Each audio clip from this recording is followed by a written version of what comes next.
व्रज जनार्दन यशोदानंदन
गौर निताई तत्व की जय।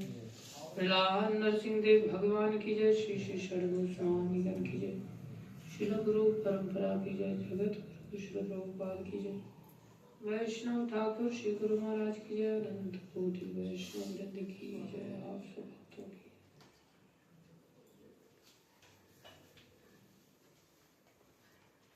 हरे कृष्ण।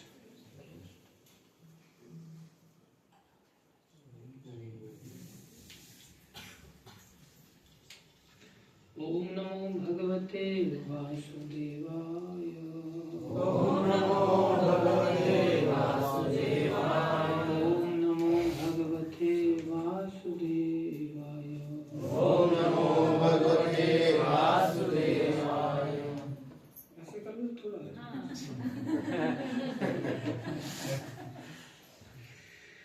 ओम नमो भगवते वासुदेवाय।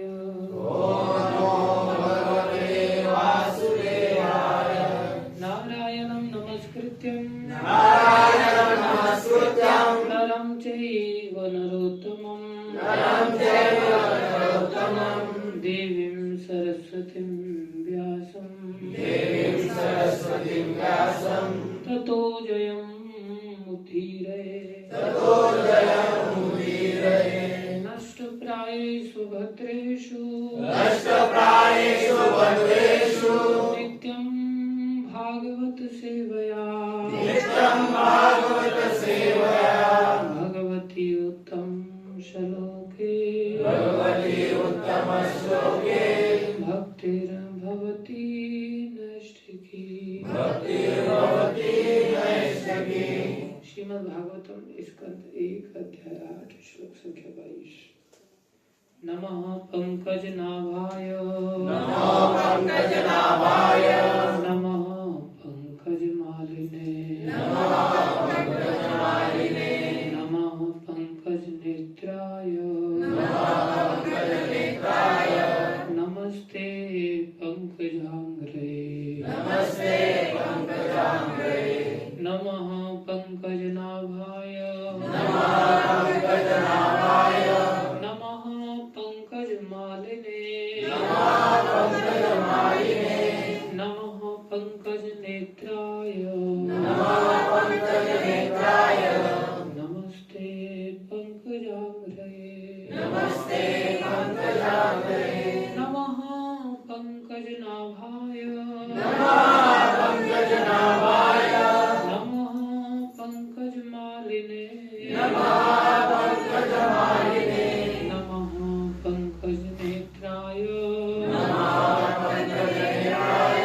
नमस्ते पंकजांग्रे नमः पंकजनाभाय। सारे भक्त एक साथ पढ़ेंगे। नमः पंकजनाभाय नमः पंकजमालिने नमः पंकजनेत्राय नमस्ते पंकजांग्रे। माता एक साथ। नमः पंकजनाभाय नमः पंकजमालिने नमः पंकजनेत्राय नमस्ते पंकजांग्रे। शब्दार्थ नमः सादर नमस्कार है। पंकज नाभाय श्री भगवान को जिनके उदर के मध्य भाग में कमल पुष्प के समान नाभि है। नमः नमस्कार पंकज मालिने कमल पुष्प की माला से सदैव सज्जित रहने वाले को नमः नमस्कार पंकज नेत्राय जिनकी दृष्टि कमल पुष्प के समान शीतल है। नमः ते आपको नमस्कार है। पंकज अंग्रय आपको जिनके चरणों के तलवे कमल पुष्पों से अंकित हैं और इसलिए उन्हें चरण कमल कहा जाता है। अनुवाद जिनके उदर के मध्य में कमल पुष्प के सदृश नाभि है, जो सदैव कमल पुष्प की माला से शोभायमान है, जिनकी चितवन कमल पुष्प के समान शीतल है, और जिनके चरणों में कमल अंकित हैं, ऐसे हे प्रभु मैं आपको सादर नमस्कार करती हूँ। ओम ज्ञानं तिमिरन्धस्य ज्ञानाञ्जनशलाकया चक्षुरुन्मीलितं येन तस्मै श्रीचैतन्यमनोभीष्टं स्थापितं येन भूतले स्वयं रूपदा मह्यं ददाति स्वपदान्तिकं। वन्देऽहं श्रीगुरो श्रीयुतापदकमलं श्रीगुरुं वैष्णवांश श्रीरूपं सागरजातं सहगना रघुनाथान्वितं तं सजीवं साद्वैतं सावधूतं परिजनसहितं कृष्णचैतन्यदेवं श्रीराधा कृष्णपदान् सहगना ललिता श्रीविशाखान्वितांश्च। हे कृष्ण करुणा सिंधु दीनबंधो जगत्पते गोपेश गोपीकांत श्री राधा कांत नमस्तुते। तप्त कांचन गौरांगी राधे वृंदावनेश्वरी वृषभानुसुते देवी प्रणमामि हरिप्रिये। वाञ्छाकल्पतरुभ्यश्च कृपा सिन्धुभ्येव च पतितानां पावनेभ्यो वैष्णवेभ्यो नमो नमः। जय श्री कृष्ण चैतन्य प्रभु नित्यानंद श्री अद्वैत गदाधर श्रीवासादि गौर भक्तवृंद। हरे कृष्णा कृष्णा कृष्णा हरे हरे, हरे राम राम राम हरे हरे। हरे कृष्णा कृष्णा कृष्णा हरे हरे, हरे राम राम राम हरे हरे। हरे कृष्णा कृष्णा कृष्णा हरे हरे, हरे राम राम राम हरे हरे। गुरुवे गौरचंद्राय राधिकाय तदालये कृष्णाय कृष्ण भक्ताय तद्भक्ताय नमो नमः।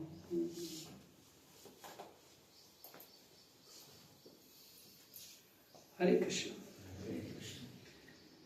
सभी भक्तों का, माताओं का बालक आज फिर भी नहीं लेकर के आया था। सभी का हार्दिक अभिनंदन है, स्वागत है। गुरु वैष्णव की दया से जो कुछ कहे आप सभी से निवेदन है, कृपा करके इन बातों को ध्यान से श्रवण कीजिए। तात्पर्य में प्रभुपाद महाराज क्या समझा रहे हैं? अर्चनीय, वंदनीय, प्रातः स्मरणीय जगत गुरु श्री प्रभुपाद जी द्वारा श्री प्रभुपाद की यहाँ श्री भगवान के दिव्य शरीर के विशिष्ट चिन्हों में कुछ का वर्णन है जो उनके शरीर को अन्य मनुष्यों के शरीर से अलग करते हैं।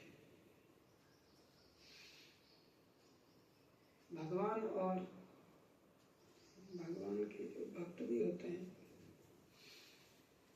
5 चीजें विशेष रूप से ध्यान रखना चाहिए। भक्ति मार्ग में 64 अंग होते हैं। कितने? 64 अंग होते हैं। उनमें 5 अंग प्रधान है जिनका आश्रय सदैव लेना चाहिए। भक्त, भागवत, भगवान, नाम और धाम, ये 5 अंग है।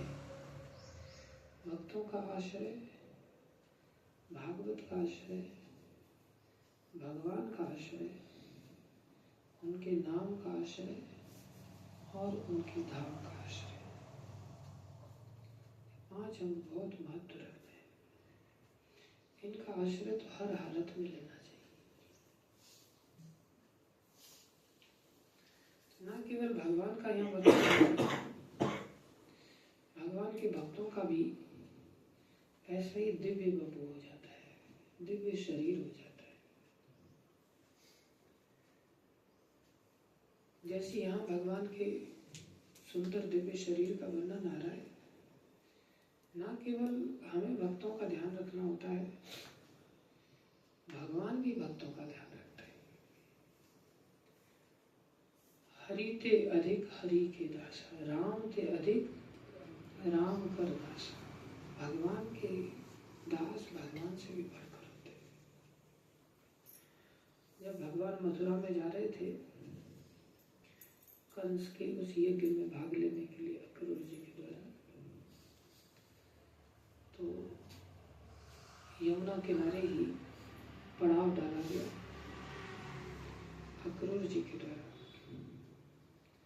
रास्ते में भगवान ने बड़ा बालपन स्वभाव दिखाया।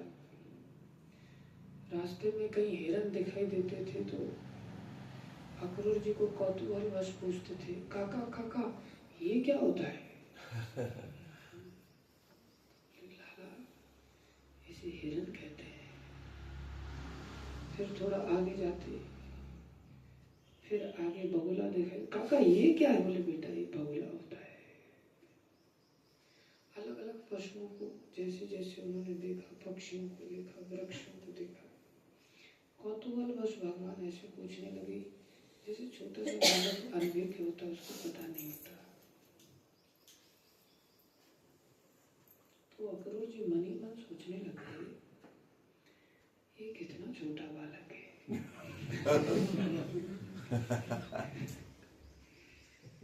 ये बच्चे कितने छोटे हैं। जैसे कल उनके मंगल गोविंद प्रभु के बच्चे आए थे, तो ध्रुव और राघव दोनों आ गए और बिल्कुल जबरदस्ती गोद में चढ़ गए। वो लोग बच्चे होते, भय नहीं होता, बड़े होने पर भय उत्पन्न हो जाता है। बड़े लोग दूरी बना के रखते हैं, कई बार भय के कारण, कई बार सम्मान के कारण, अलग बात है। बच्चे सरल होते, भगवान को सरलता बड़ी अच्छी लगती है। दोनों बच्चे आ गए, सब मेरे को दिखा रहे हैं उन्होंने जो पेंटिंग किया है। तो बोले ये नरसिंह भगवान है, ये वराह भगवान है। लीला भी बता रहे हैं, आपको पता है वराह भगवान ने हिरणाक्ष का वध किया था। अच्छा, आज ही पता चल रहा है। फिर एक बालक कहता है, प्रभु जी ये नरसिंह भगवान है, इन्होंने उसके भाई हिरण्यकश्यप का वध किया था। और वहां से एक लाइन ऐसी निकल रही थी, बोली ये खून की धारा है।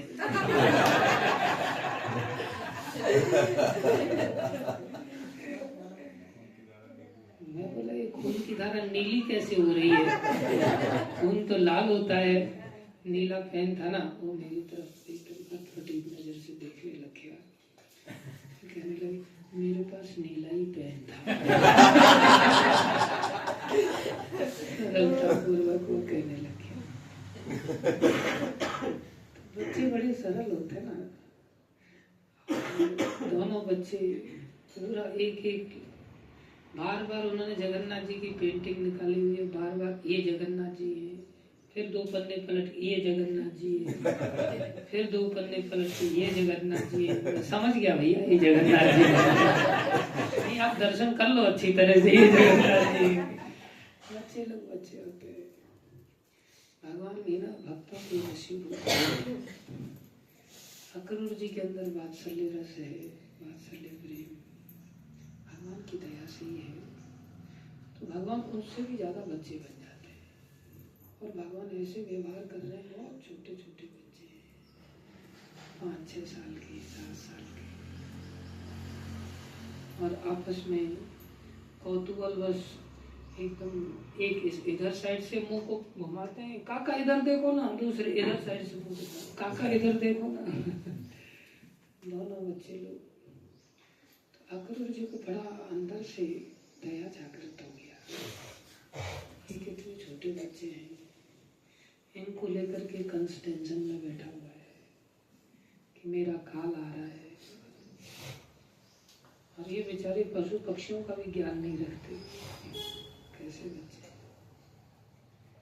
मन ही मन बड़े दुखी होने लग गए, सोचने लग गए कि मैं ही इनको काल के मुंह में लेकर के जा रहा हूँ, मुझसे ज्यादा पापी व्यक्ति कौन होगा।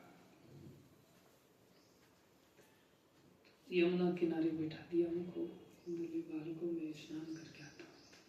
स्नान करने चले गए, टेंशन में थे।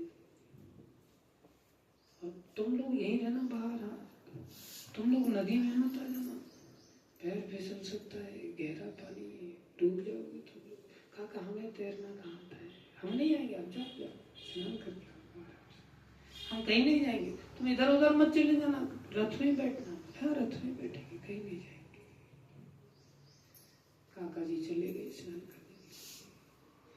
स्नान करने गए, डुबकी लगाया, नीचे कृष्ण बलराम दिखाई दे रहे हैं, बाल से टेंशन में आ गए। काका ये कहाँ से आ गए, अभी तो मैंने इनको रथ में बिठाया था, ये कहाँ से आ गए। इतनी देर में फटाक से बाहर निकले देखने के लिए। बाहर निकले तो रथ में देखते वहीं आरूढ़ है भगवान, आपस में एक दूसरे के साथ खेल रहे। मैंने नीचे क्या देखा था।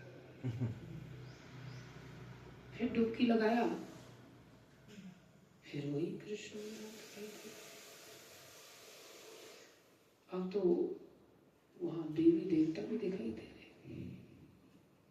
फिर डुबकी लगाया, अब चतुर्भुज रूप में दिखाई दे रहे, शिव ब्रह्मा आदि भी दिखाई दे रहे।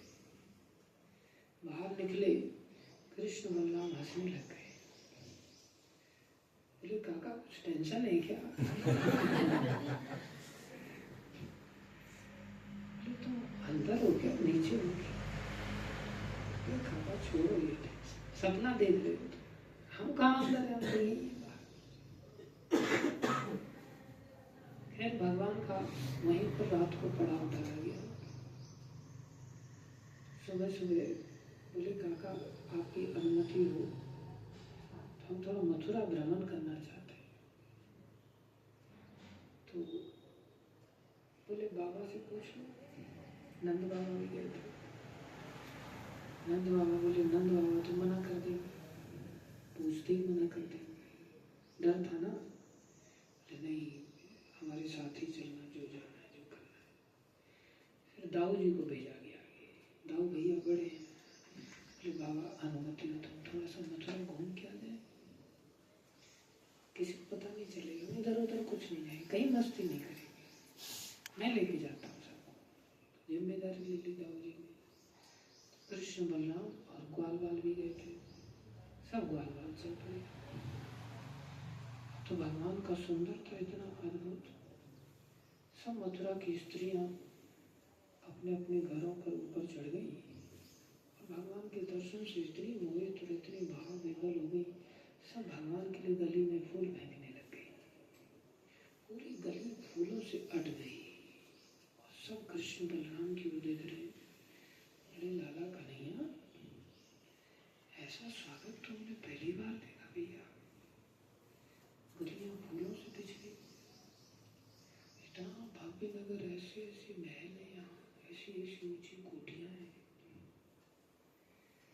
तुमने पहले क्यों नहीं बताया था कि हम ऐसा बड़ा नगर देखने जा रहे हैं। अरे तुम्हें पता नहीं ये मेरा मामा जी का घर है, ये हमारी ननिहाल है। तो पहले पता ना था नंदी आले तो बढ़िया बढ़िया कपड़े पहन के आते, हम ऐसे ही चले गए। चिंता क्यों कर रहे हो, कपड़े चाहिए ना, करते व्यवस्था। तो राजसी वस्त्रों को लेकर के एक धोबी लेकर के जा रहा था, सुदामा नाम था उसका। उस धोबी को कृष्ण ने रोक लिया, रोक करके बोला, हे रुको, दिखाओ इधर वस्त्रों को।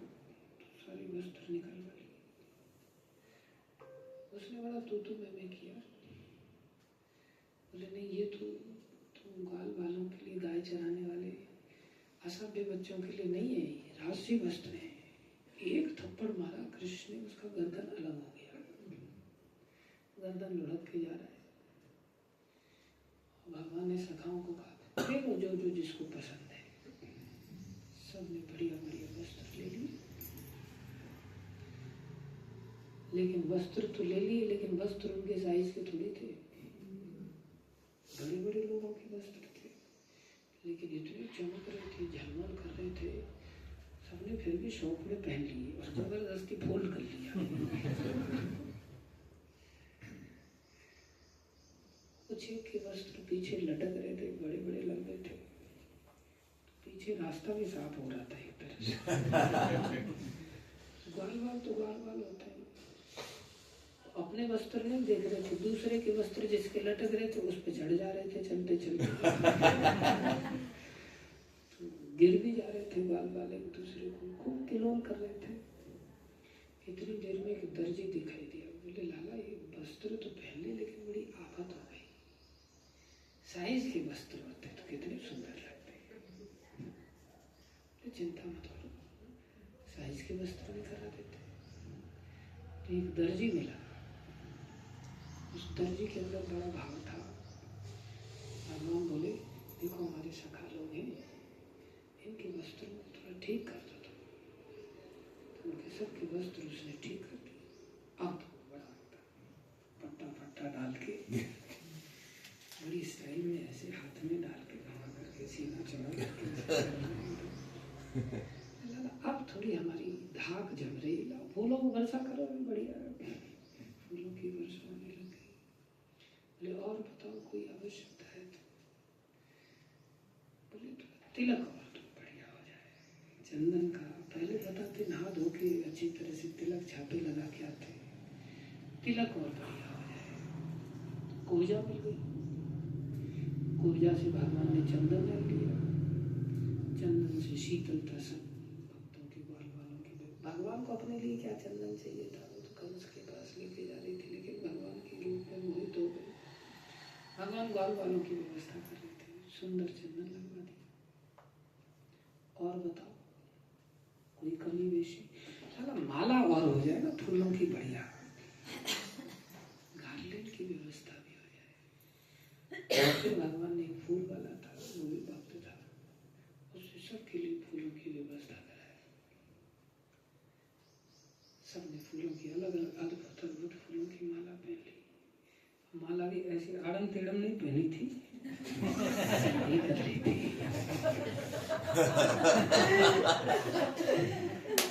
ये तो पहनाने वाले की गलती है ना।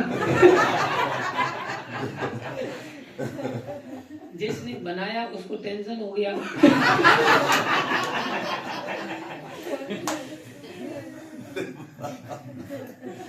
वो पहुंच लगाने लग गए, खुद की हिम्मत नहीं हो रही थी, पहुंच लगाने लग गए। तो उधर से ऐसे कर लो थोड़ा।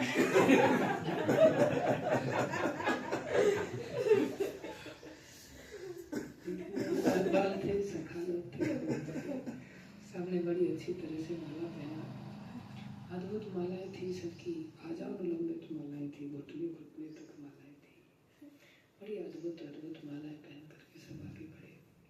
भगवान अपने भक्तों का भी श्रृंगार का विचार करते हैं। देखो फूलों को भी भगवान ने खिलाया है ना, कैसी अद्भुत भगवान ने सृष्टि की है। आप उसे नहीं यूज करोगे तो सूख जाएगा, सूख ही जाते हैं। हाँ वैसे भी शोभा देते हैं, लेकिन उनका पर्पस भी है, वो और भी आएंगे वहां शोभा के लिए। आप वहां से उनको प्लग कर लो और सुंदर सी माला भगवान श्री कृष्ण के लिए बनाओ, भक्तों के लिए बनाओ, प्रभुपाद जी जैसे संतों के लिए बनाओ। ये पर्पज है। भगवान ने सृष्टि में हर चीज का एक पर्पज दिया है। अगर हम ऐसा करेंगे तो जिन भगवान ने फूल बनाए हैं वो फूल उस पौधे पे और ज्यादा लगा देंगे, तो उस फूल की कमी नहीं होने देंगे। और जब हम उन फूलों को बालों में लगा करके गजरा बनाएंगे और फिर अपोजिट सेक्स को आकर्षित करेंगे तो वो पेड़ फूल देना बंद कर देगा। इसके लिए थोड़ी फूल लगाए थे, फूलों का पर्पस था। काम के लिए सृष्टि नहीं बनी है, प्रेम के लिए सृष्टि बनी है।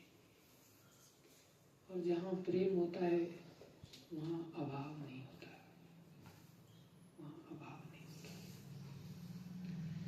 हमारे जीवन में काम है, इसलिए अभाव हम महसूस करते हैं।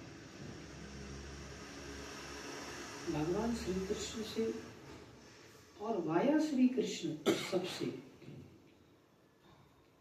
भगवान श्री कृष्ण से और वाया श्री कृष्ण सबसे प्रेम करना सीखे।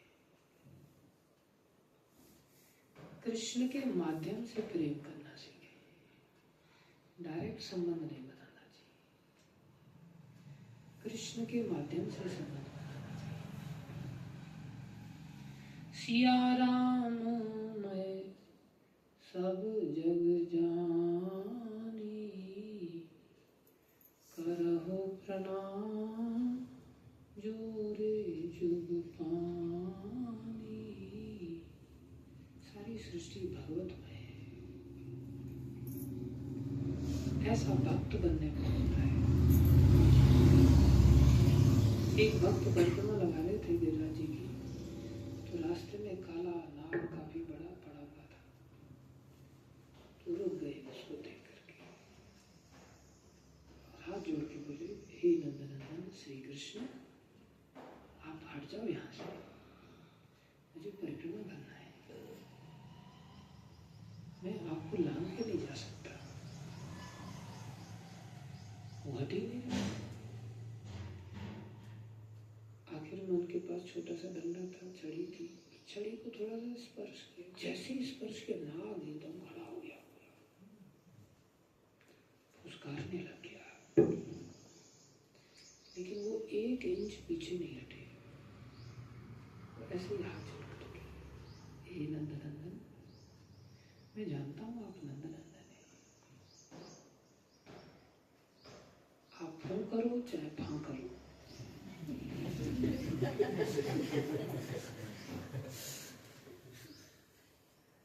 आप कृपा करें तो मैं आगे परिक्रमा लगा।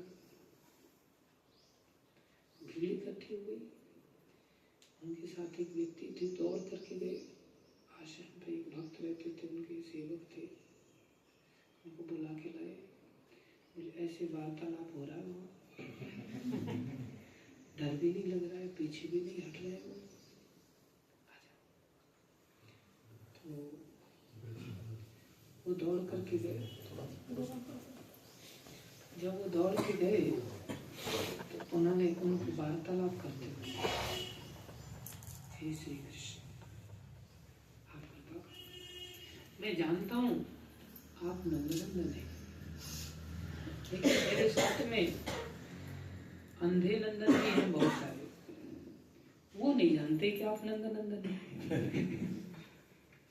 वो हो सकता है लाठी आदि से आपके ऊपर प्रहार कर दे, इसलिए आप कृपा करके चले जाइए।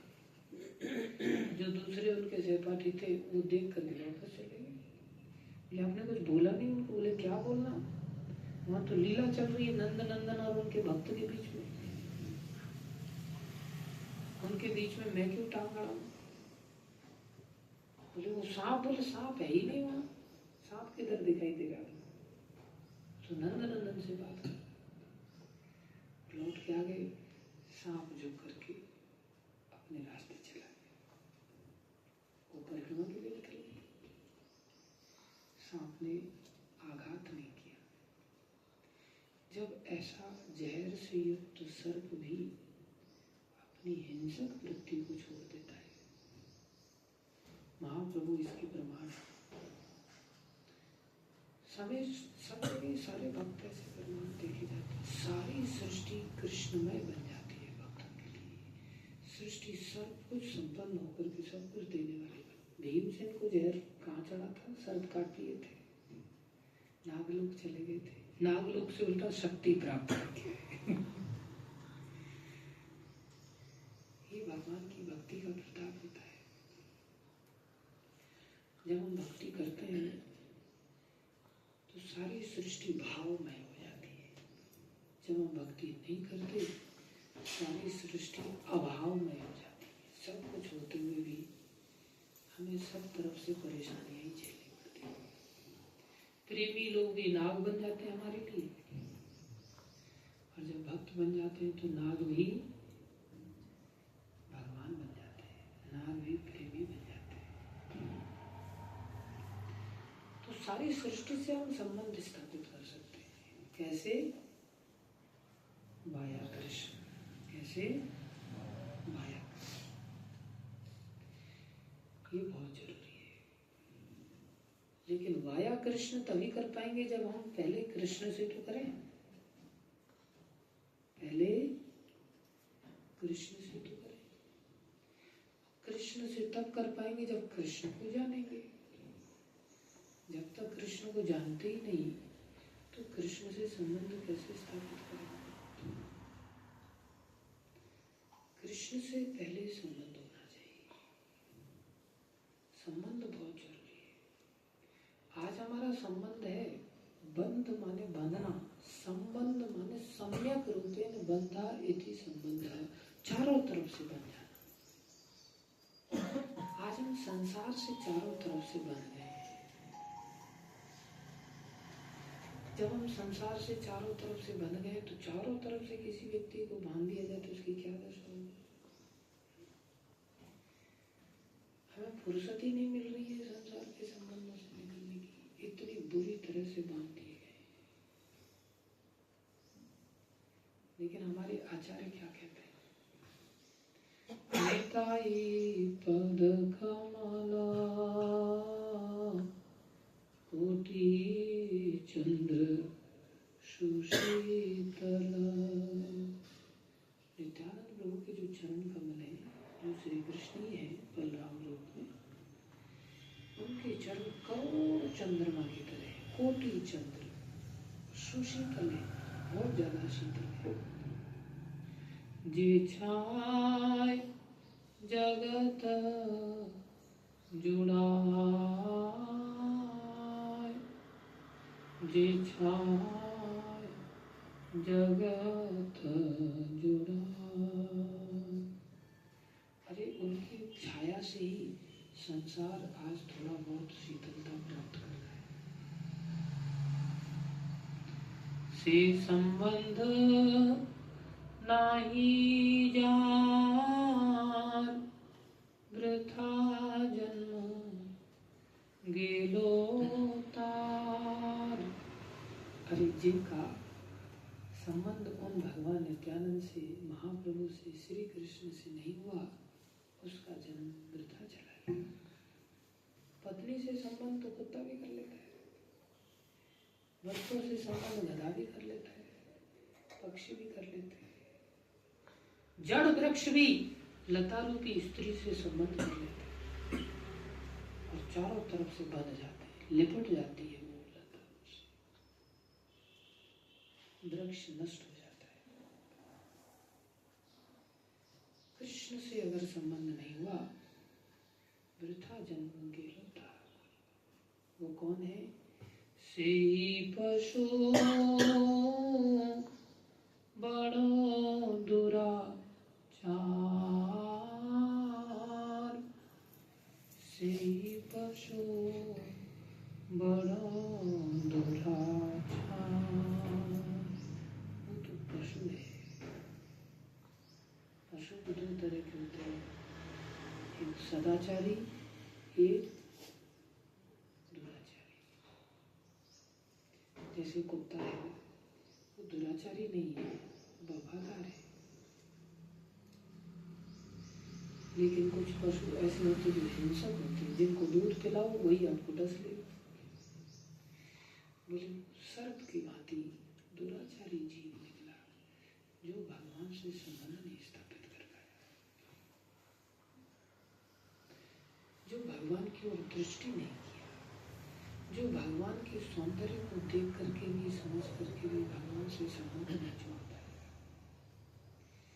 जो भगवान से संबंध जोड़ता है वो भी संसार में ऐसा नहीं है कि संसार से संबंध उसका नहीं होता।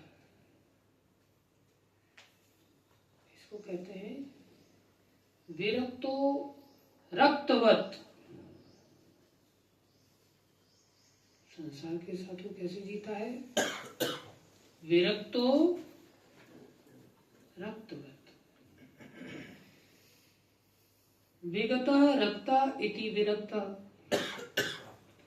रक्त माने आसक्ति, जहां अटैचमेंट नहीं है उसे विरक्त कहते हैं, जहां वैराग्य है। लेकिन भक्त कैसा वैराग्य अपने जीवन में लाता है? विरक्तो रक्तवत। रक्त माने आसक्त। बोले वो विरक्त होता है अर्थात बिल्कुल आसक्त नहीं होता, लेकिन रक्तवत ऊपर से बड़ा आसक्ति दिखाता है, वो बड़ा प्रेम दिखाता है।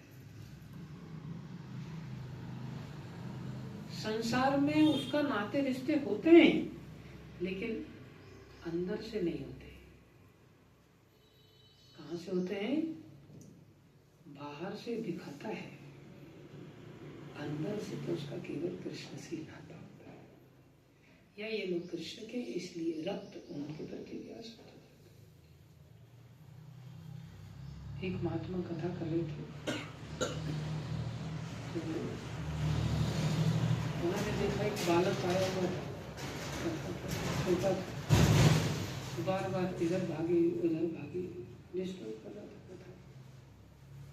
तो उन्होंने एक आध बार करके से थोड़ा सा बिठा दिया उसके पिताजी ने पकड़ के। लेकिन बच्चे तो बच्चे होते, चंचलता उसने फिर से दिखाया। फिर वो उठ करके इधर उधर भागने लगे।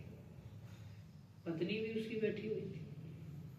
पत्नी की वजह से वो बच्चे को पकड़ नहीं पा रहा था, क्योंकि घर पे पत्नी के साथ भी उसको जीवन यापन करना होता है ऐसा। तो आखिर में महात्मा जी को ही बोलना पड़ा, क्योंकि कथा डिस्टर्ब हो रही थी। महात्माओं तो कोई सगा नहीं होता महात्मा लोगों का, उनके लिए तो भगवान से बढ़कर भगवान की कथा होती है। तो उन्होंने चुप बैठ झाड़ दिया। जैसे ही थोड़ा सा चिल्लाया बच्चा डर गया। किसका बालक है ये? महाराज आपका है।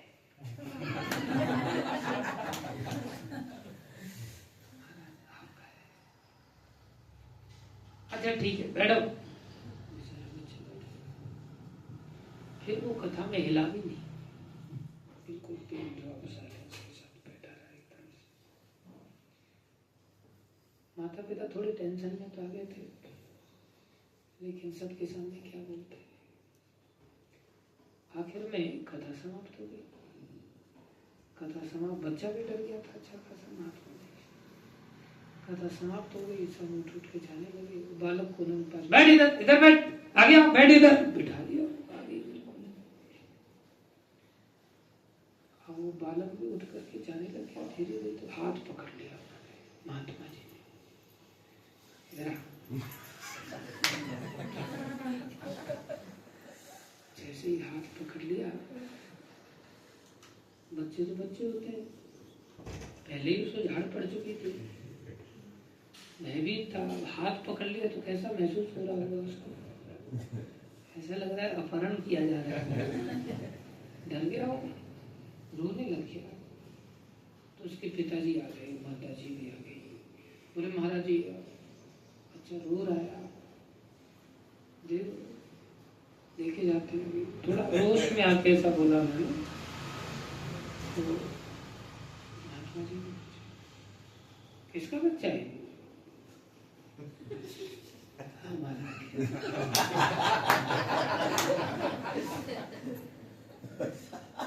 बोले कथा में किसका बोला था?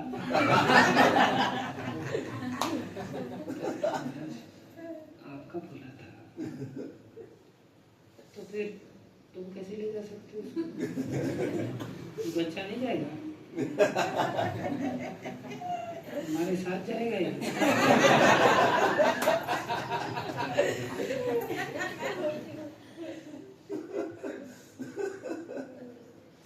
शायद ये कथा जलगांव की थी।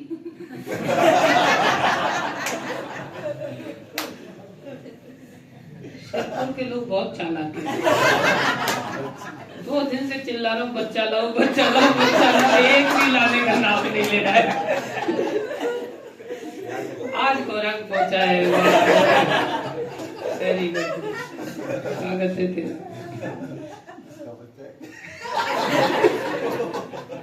किसका बच्चा है?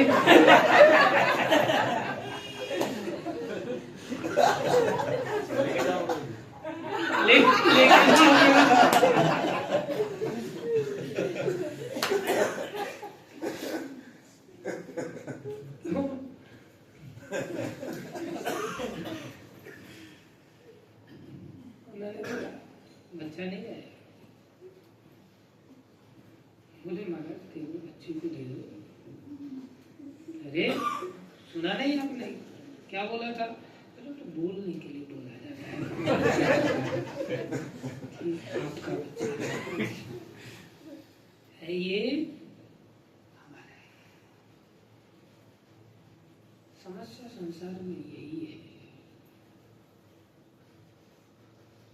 अंदर से हम जानते हैं कि हमारा संबंध कहाँ है,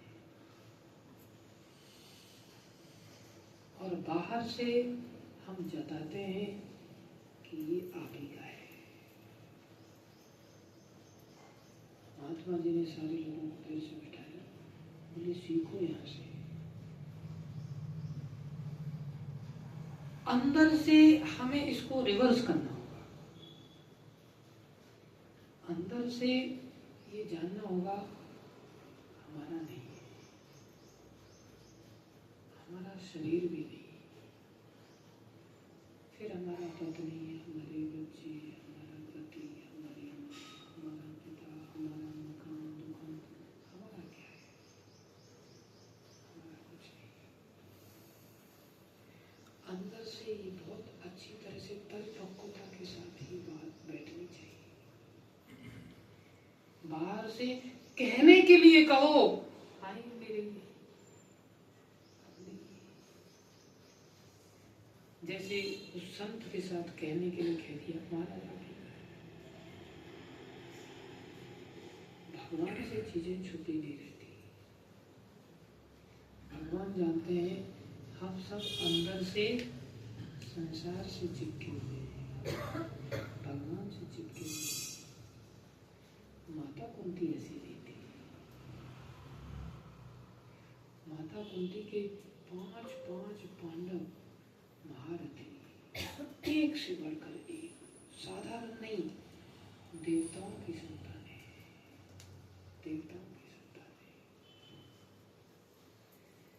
लेकिन जिसके अंदर थोड़ी क्षमता होती है वो चीजों को समझता है, जिसके अंदर क्षमता नहीं होती वो नहीं समझता। मनुष्य शरीर को क्षमता वाला भगवान ने दिया है, लेकिन जिसने मनुष्य को भी पशु बना रखा है, पशु भी नहीं, दुराचारी पशु बना रखा है, जो इतनी भी कृतज्ञता नहीं जानता। जे ही तन दियो ताहे विसरायो, मौसम नमक हरामी, मौसम कौन कुटिल खल कामी।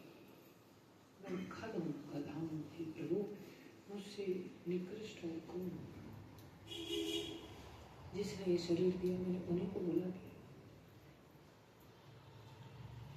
ऐसे दयालु भगवान को बुला दिया। जो भगवान अद्भुत शरीर का गर्भ के अंदर निर्माण कर देते, कैसा विचित्र शरीर भगवान ने बनाया।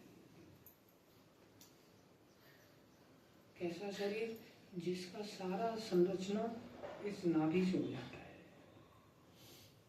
कहाँ से हो जाता है? नाभि से। माता बंदी प्रार्थना में कहाँ से शुरुआत कर रही है? नाभि से शुरुआत कर रही है। हम सबका शरीर नाभि से ही क्रिएट होता है। पहले खोपड़ी नहीं बनती अंदर, सबसे पहले नाभि का निर्माण होता है और वो नाभि भी माता की नाभि से जुड़ी रहती है। वहीं से सांस, वहीं से खाना पीना, सब शक्ति का संचार उस नाभि से हो जाता है। और नाभि से शरीर बढ़ता है। सारा शरीर इस नाभि से जुड़ा हुआ है। पैदा होते उस नाड़ को हम काट देते हैं। अब सोचते हैं इस नाभि का कोई लेना देना है ही नहीं। जीवन जीने के लिए, हमारे जीवन के लिए भी नाभि हमारा आधार है। नाभि को भी पोषित करना चाहिए, रोज पोषित करना चाहिए। रात्रि को सोते समय नाभि में घी डालना सीखना चाहिए, या नाभि में सरसों का तेल डालना सीखना चाहिए, या नाभि में तिल का तेल डालना सीखना चाहिए। इससे सारे शरीर को, जहाँ जहाँ शरीर की ग्रंथियां जुड़ी हुई है ना, सब ताकतवर हो जाते हैं। नाभि इतना शक्तिशाली फैक्टर है। हम किसी भी बीमारी का बाहर से इलाज तो करते हैं। आँख खराब हो जाए तो बाहर से इलाज करेंगे। अरे तुम बाहर से कितना ट्रीटमेंट दे सकते हो? एक एक 72 करोड़ नाड़ियां, ये सब नाभि से जुड़ी हुई है।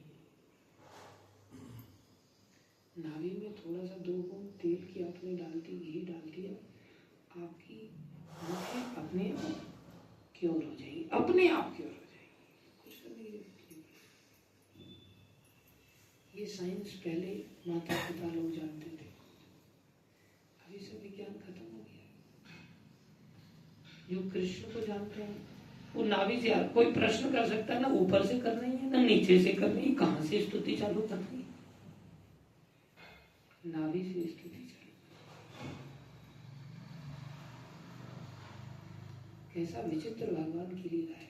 सारे शरीर को नाभि से जोड़। लोगों के पास एक शरीर, कान खराब हो जाए उसका इलाज नाभि में है, रीढ़ की हड्डी खराब हो जाए उसका इलाज नाभि में है, आपकी एड़ियां फटती हैं उसका इलाज नाभि में है, होंठ फटते हैं उसका इलाज नाभि में है, मुहासे हो जाते हैं उसका इलाज नाभि में है। खैर हम यहाँ रामदेव बाबा वाली कथा नहीं सुना रहे।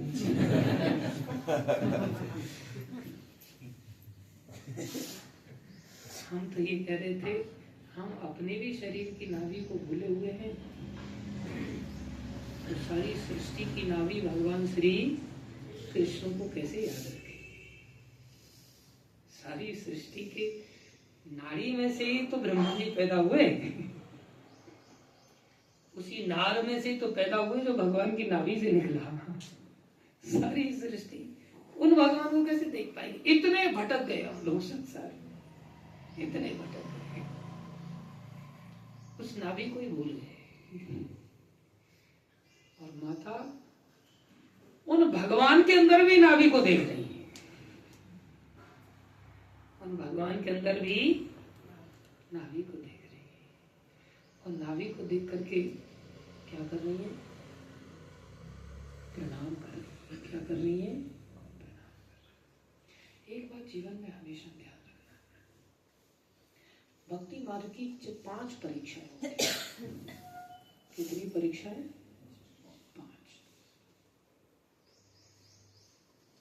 5 परीक्षाओं में, जैसे संसार में परीक्षाएं होती हैं तो एक आध सब्जेक्ट बैक हो जाता है तो भी विद्यार्थी चाहता है नेक्स्ट ईयर में मेरे को प्रवेश मिल जाए, 80 केटी लगनी चाहिए, अटेम्प्ट टू कीप टर्म होना चाहिए।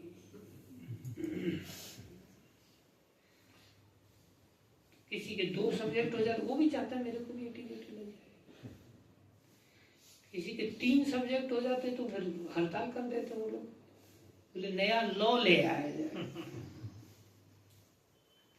कम से कम इस साल के लिए विद्यार्थियों के लिए।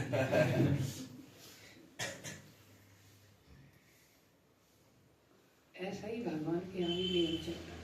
भगवान तो और ज्यादा दयालु। तो भगवान क्या कहते, 4 सब्जेक्ट्स में भी अगर कोई फेल हो गया लेकिन 5वें में पास हो गया तो उसे बुला लिया जाता है, आ जाओ, टेंशन मत लो।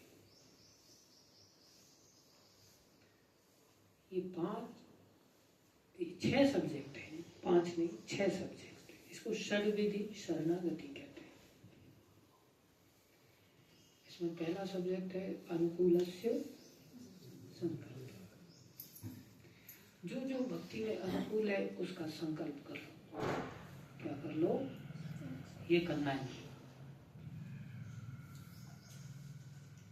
उसका व्रत ले लो। जैसे सुबह उठना है, ये भक्ति में अनुकूल है प्रतिकूल है? अनुकूल है। इसका क्या कर लो? संकल्प ले लो। गर्म पानी से नहाना अनुकूल है प्रतिकूल है? एक आध बोल रहा बस। गर्म पानी से नहाना प्रतिकूल है, ठंडे पानी से नहाना अनुकूल। कितने पास हैं? सब ना पास है। रात पास, आस पास ताली बजाओ।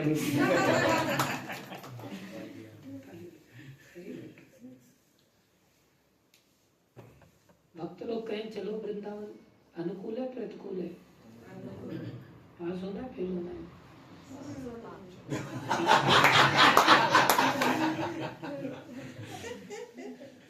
आज पास होना है, आगे पास होना है?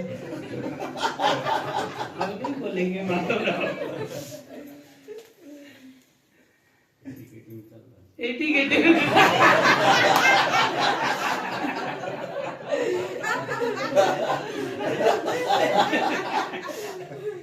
इतने जल्दी एटीकेटी की डिमांड कर देंगे आप जैसे होशियार विद्यार्थी बताओ।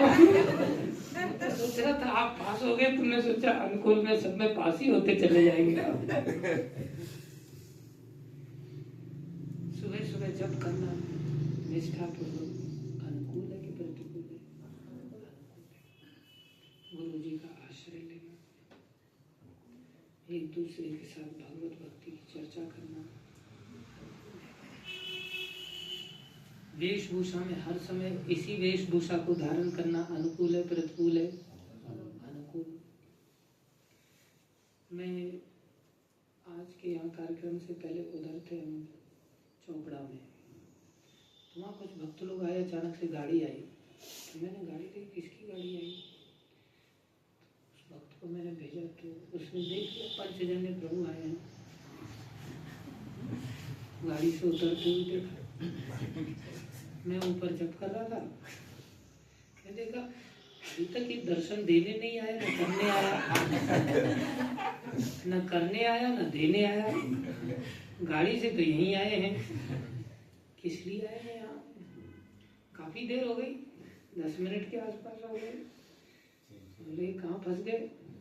बाद में पता चला सब चेंज कर रहे थे, वेशभूषा चेंज कर, पैंट शर्ट वगैरह में उतरे थे, बाहर देखा तो एकदम अलग रूप बना लिया। अरे कॉलेज में इस ड्रेस में जाना चाहिए। सच में मजाक नहीं कर रहा हूँ। अरे हमारे पास जब ज्ञान है तो हमारी ताकत है ना, दूसरे की ताकत हम पर क्यों बोलेगी? जो चीज श्रेष्ठ है वो श्रेष्ठ है। दिल्ली में एक IITian व्यक्ति थे, वो एक यूनिवर्सिटी में पढ़ाते थे, डिवोटी थे। उन्होंने बोल दिया था मैं आपके कॉलेज में धोती कुर्ते में ही पढ़ाने आऊंगा, आपको अगर रखना है तो रखो, नहीं तो नहीं रखो। धोती कुर्ते तिलक के साथ जाते थे पढ़ाने, क्योंकि जानते थे ये अनुकूल है, ये अनुकूल है। कुसंग में आता है दूसरा ड्रेस पहनना, वो भी एक कुसंग है, वेशभूषा का कुसंग है। कुसंग से भी हम भक्ति से हीन हो जाते हैं। आज हम कितनी देर इस अनुकूलता को धारण करते विचार करें। बहुत सारे लोग तो कोई बड़ा भक्त आता है तब कथा में भी इस वेश को पहन के आते हैं, अदरवाइज कथा में भी पैंट शर्ट ही चल जाता है। हमारी अनुकूलता कहाँ है? सिर पे बालों को रखना अनुकूल है प्रतिकूल है?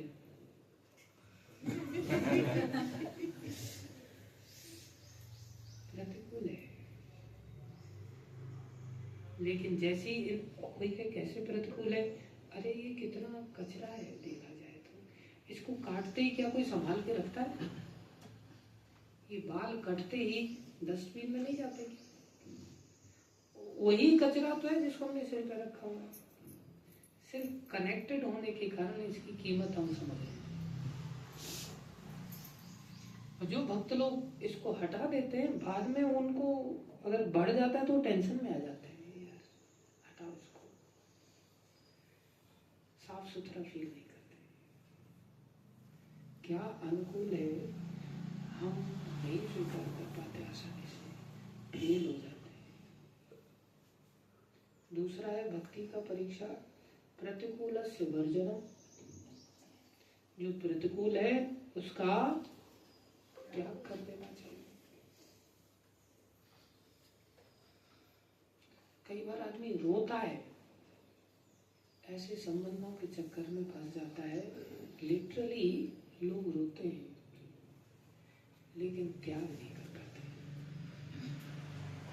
मरने के समय में त्याग कर देंगे, करना ही पड़ेगा, लेकिन जीते जी त्याग नहीं कर पाते।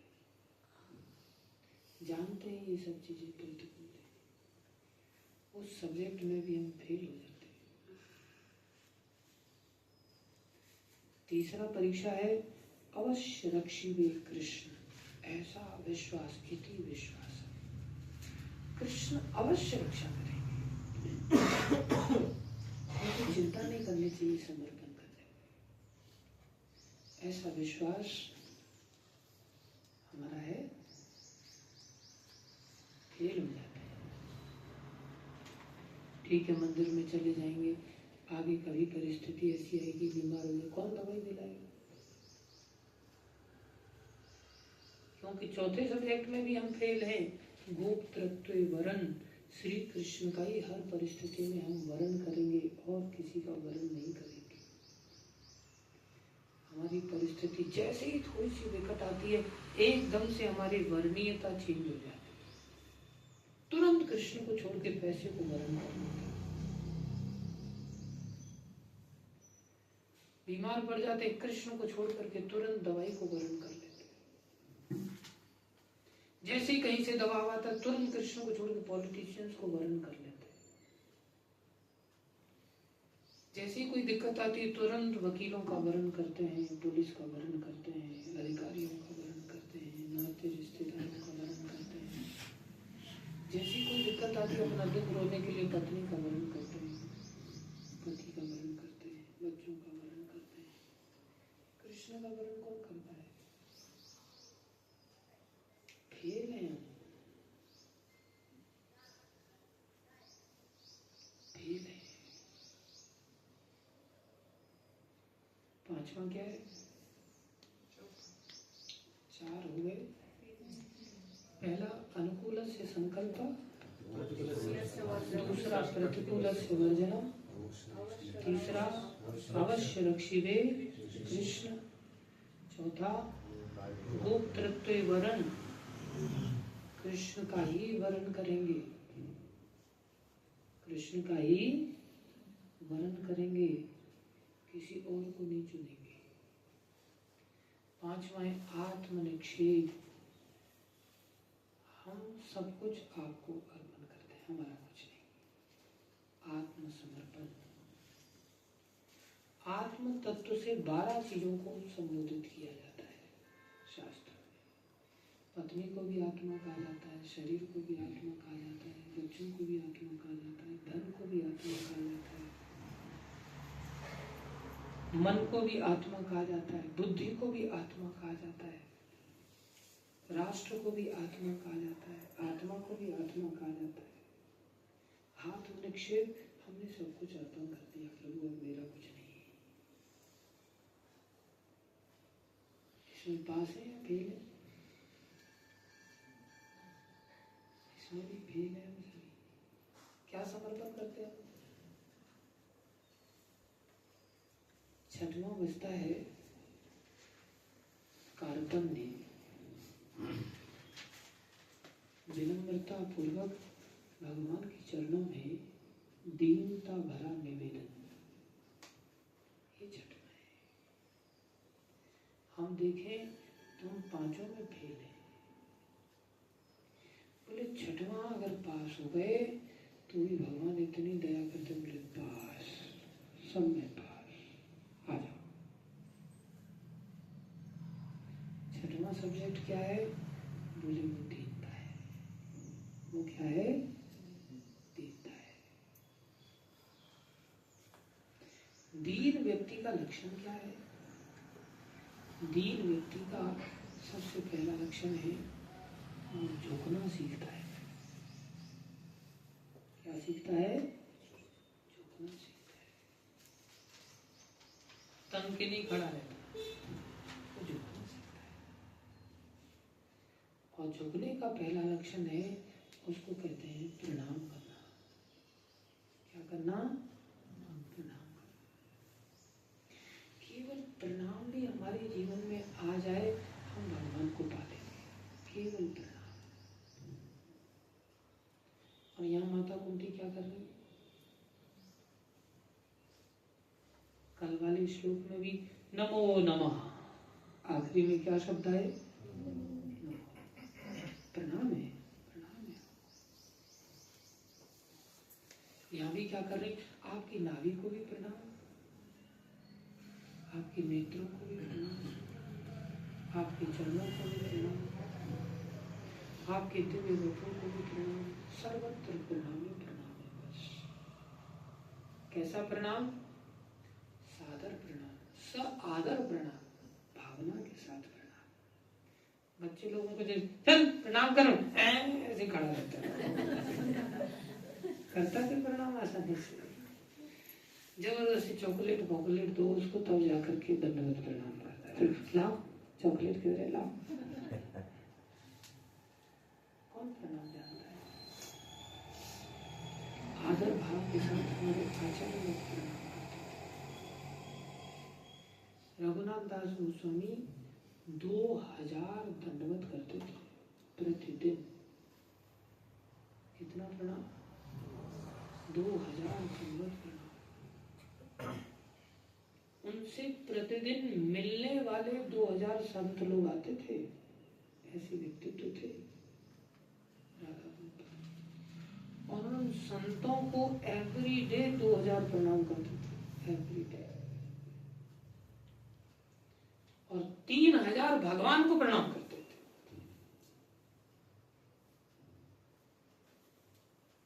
और हम लोग कथा सुनते समय प्रणाम मंत्र बोला जा रहा है, तब भी हमारी खोपड़ी झुकने का नाम नहीं लेते।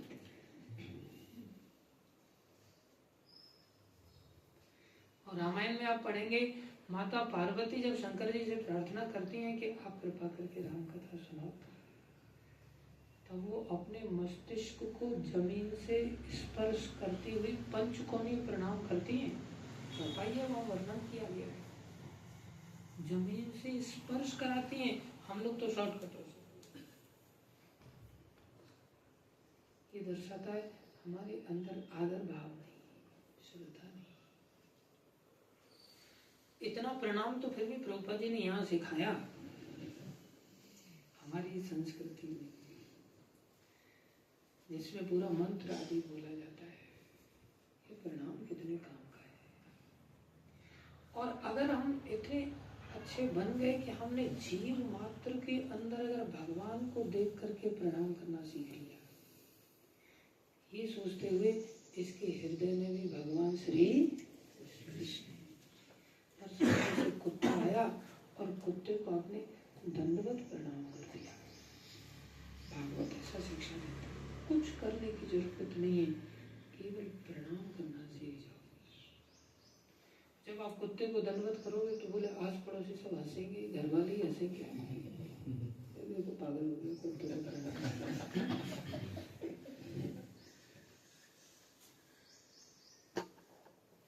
बोले हाँ, वो अपमान तो सहना पड़ेगा। अगर आपने सीख लिया प्रणाम करना तो आप दीन बन गए, दीन बन गए। अब ये एग्जाम भी इतना भी आसान थोड़ी है, इतना भी आसान नहीं है एग्जाम। ये एग्जाम के लिए इतना दीन बनना पड़ेगा। ऐसी स्थिति में हम इतने बड़े अगर नहीं बन पाए कि हम ऐसे अपमान को सह लें, कोई बात नहीं। हृदय से प्रणाम करना सीखो, मन मन में प्रणाम करना सीखो। पशु को, पक्षी को, जीव जंतुओं को, जिसको भी देखे सबको क्या करना सीखे, प्रणाम करना सीखे। क्या सोच करके, भगवान कृष्ण तो प्रणमीय है कि नहीं है, प्रणाम के योग्य है कि नहीं है, अपने आप ही योग्य है। क्यों योग्य है? उनका रूप कितना सुंदर है, उनकी नाभि भी कमल जैसी है। उनके चरणों को तो चरण कमल कहा ही जाता है, उनके नेत्रों को यहाँ कमल कहा गया है।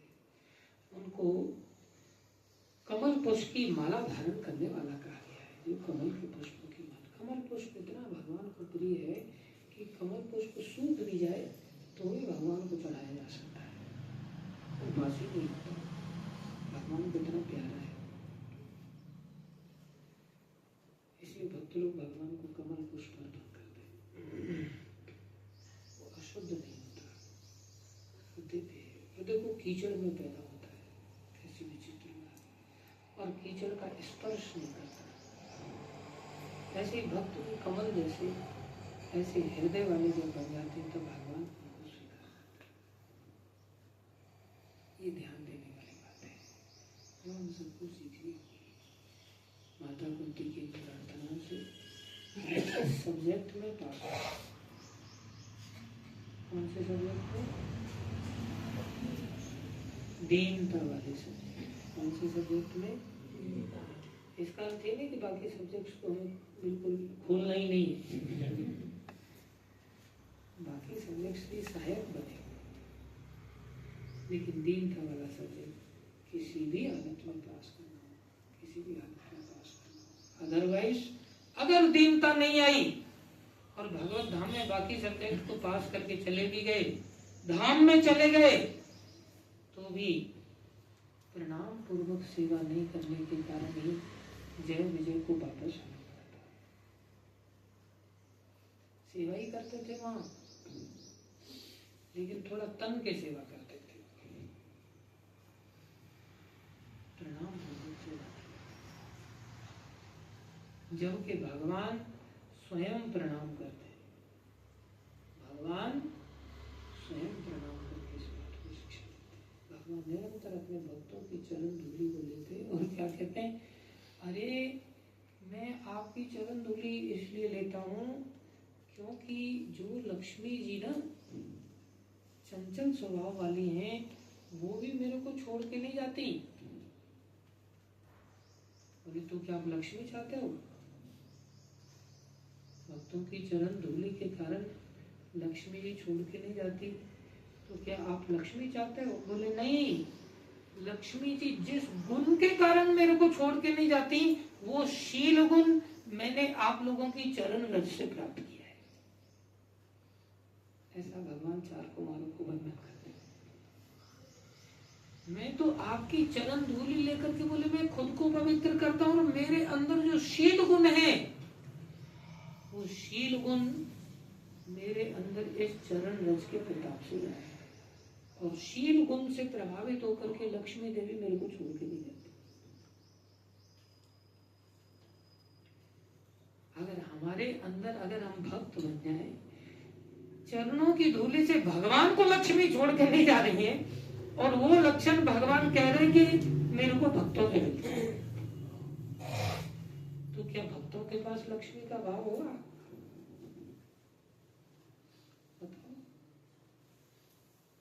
एक बार प्रभुपाद जी बता रहे थे गुरु महाराज को, जब गुरु महाराज उनके असिस्टेंट थे, बोले नवयोगेंद्र तुम कभी ऑस्ट्रेलिया गया है?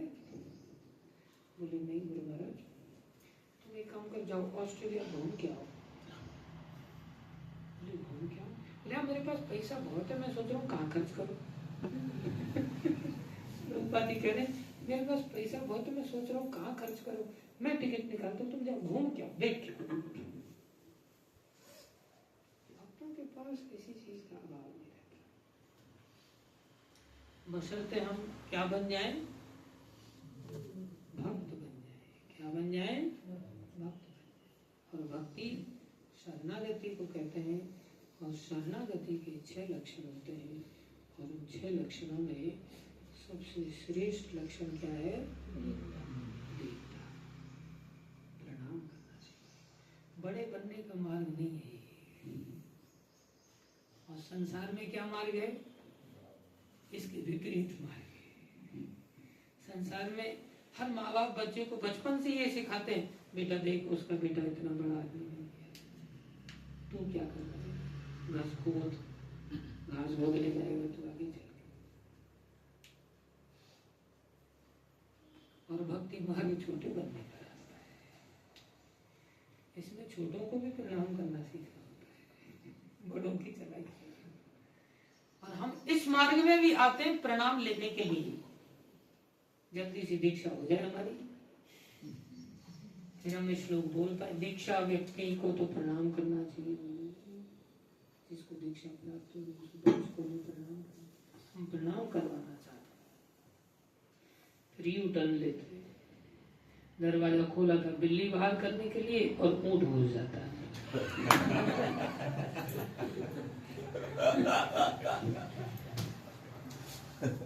ये खतरनाक मार्ग में आता है। हर व्यक्ति के साथ ऐसा होता है, हर व्यक्ति के साथ होता है। कोई कीर्तन कर रहा है, उसे थोड़ी देर कीर्तन करेगा, उससे माइक ले लो, कोई एकदम से मुंह उदास हो जाए, टेंशन में है, मेरा इतना अपमान कर दिया, मेरे से माइक ले लिया एकदम से। और उसे सहन नहीं हो रहा तो टहलेगा इधर उधर।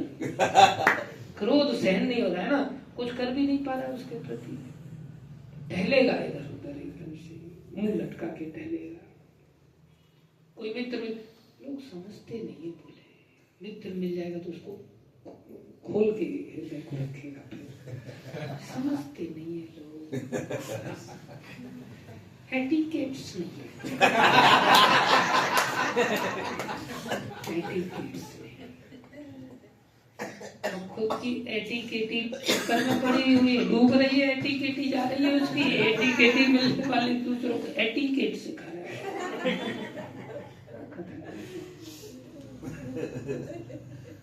उल्टा को ले गए भैया, प्रणाम कर देना चाहिए, धन्यवाद, झगड़ा क्या करना। मंदिर में एक भक्त आया को बोल दिया था कि कल की कथा आपको लेनी है। दूसरे एक सीनियर डिवोटी आ गए तो भक्तों को कहने लगे प्रभु आप चाहें तो कल ले लेना। अरे मैं तैयारी करके आया था।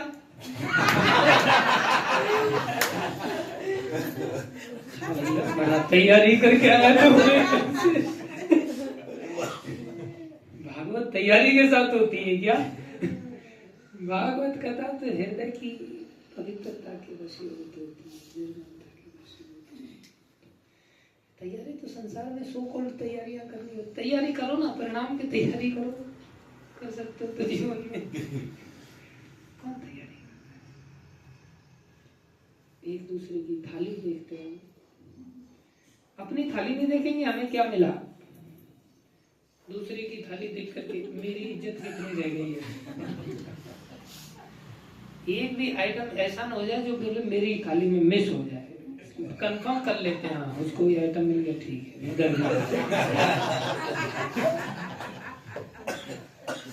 क्यों? बड़े प्रभु जी है ना।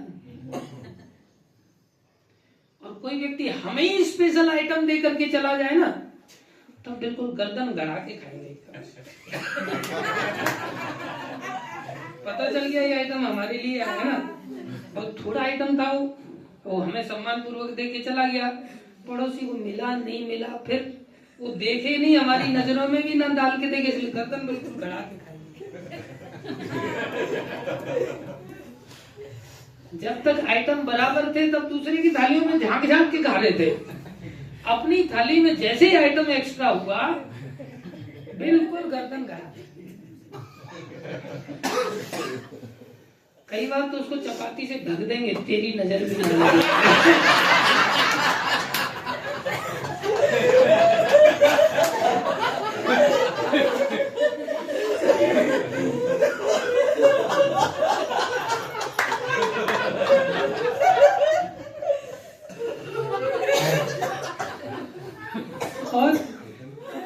और क्या करेंगे, खाने पीने के बाद सब चट कर जाएंगे, उसके बाद हरे कृष्ण प्रभु जी, प्रणाम प्रभु जी। दीनता में लाना है ना, एग्जाम पास करना है, प्रणाम करेंगे, हरे कृष्ण प्रभु, चलो प्रभु जी, चलो हरे कृष्ण, जाओ। तब नहीं बोला था हरे कृष्ण प्रभु जी, थोड़ा इनको भी दे दो, तब नहीं बोल रहा था। बहुत खतरनाक। हमने गुरुकुल में गए, वहां हमने देखा एक गुरुकुल का टीचर, बाकी सब बच्चे लोग बेचारे, टीचर जो गुरु का आचार्य सो भक्ति मार्ग में तो अब वेशभूषा में उसे आचार्य कह सकते हैं या शिक्षक कह सकते हैं। वो बढ़िया एकदम दही लगा करके और वो दही के साथ खा रहे, बाकी बच्चे केवल डाइंग आलू वाली सब्जी खा रहे हैं। डाइंग आलू वाली सब्जी समझते हैं आप, जिसमें आलू के लिए बच्चे लोगों को डाई मारनी पड़ती है कि एक आध मिल गया।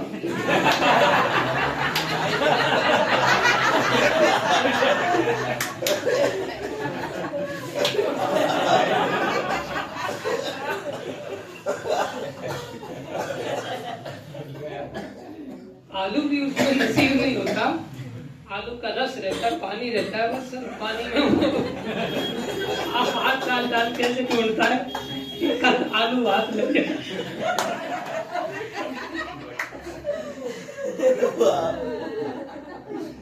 और शिक्षक महाराज नीचे से बढ़िया आलू आलू लेकर के, साथ में दही लेकर के, सलाद लेकर के, ऊपर से वो अचार लेकर के आए हैं, अदरक का अचार, नींबू वीबू डाल करके अचार का डब्बा रखा हुआ है। सब बच्चों की नजर उस अचार के डब्बे पर, दही पर भी नजर सबकी। वो अकेले महाराज खा रहे हैं, वो बच्चे क्या सीखेंगे? आप उतना बच्चों के प्रति वैसा प्रेम दे पा रहे हो क्या? ये साधुता है क्या? साधु वेश लेने से क्या हो जाएगा?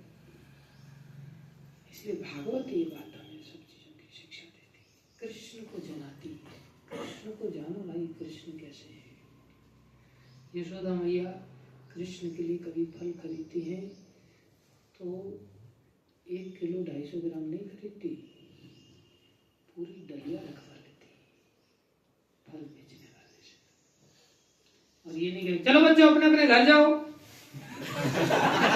ऐसे नहीं बोलती, ऐसे नहीं बोलती। हम लोग तो अपना पराया में डूबे हुए हैं ना संसार में, मैं मेरा तू तेरा, मैं और मेरा तू और तेरा, है माया का घेरा, वृथा सिर पटक रहा है, जगत में लटक रहा है। यही झंझट है, सब मैं मेरा जीवन जीने वाले। यशोदा मैया सारे बच्चों के लिए, जितने भी बाल बाल आए हुए सबके लिए, और सबको फिर एक एक जामुन सबके हाथों में पकड़ा देती, और जामुन खा खा करके सारे बाल बाल जामुन खाते, गुठली को निशाना लगा के फेंकते मुंह से ही, होगा फायर।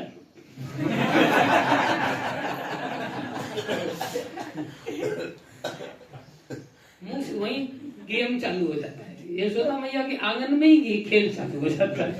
सारे बच्चे एक दूसरे को गुठली फेंकते मुंह से सीधा, निशाना लगाते, नाक मत हिलाना, देख तेरी नाक को निशाना लगा। बड़ा आनंद खेल चालू हो जाता है। ये नंद भवन है, ये यशोदा मैया का भवन है। कुंती माता को अपने बच्चे नहीं दिख रहे, वो भगवान श्री कृष्ण कैसी स्तुति करते हैं। ये भक्त होते हैं, हमें ऐसा भक्त बनना है और जीवन को सफल बनाना है।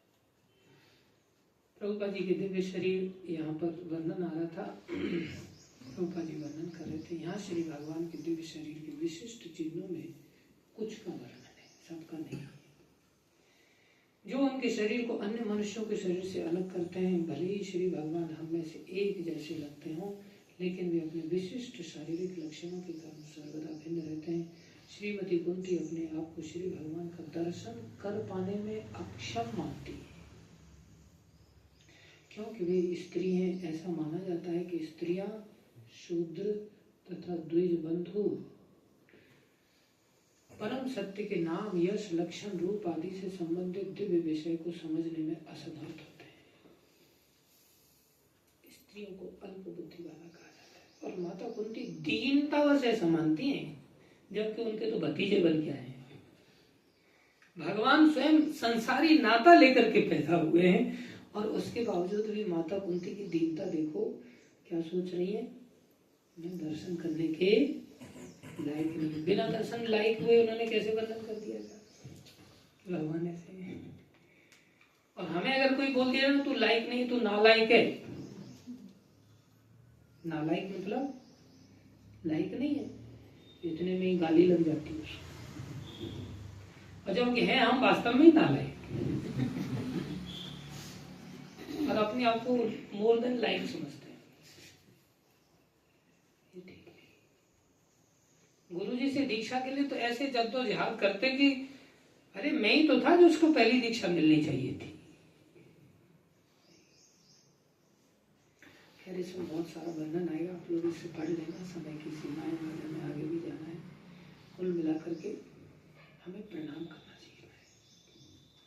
और एवरीडे जब भी कथा चालू हो, कथा में कीर्तन के बाद जब प्रणाम किया जाए, मस्तक हमारा जमीन से स्पर्श होना चाहिए, और उसमें भी हमारे हाथ आगे होकर के प्रणाम करना चाहिए, प्रॉपर प्रणाम करना चाहिए। इस बात को सीख लो हमेशा के लिए।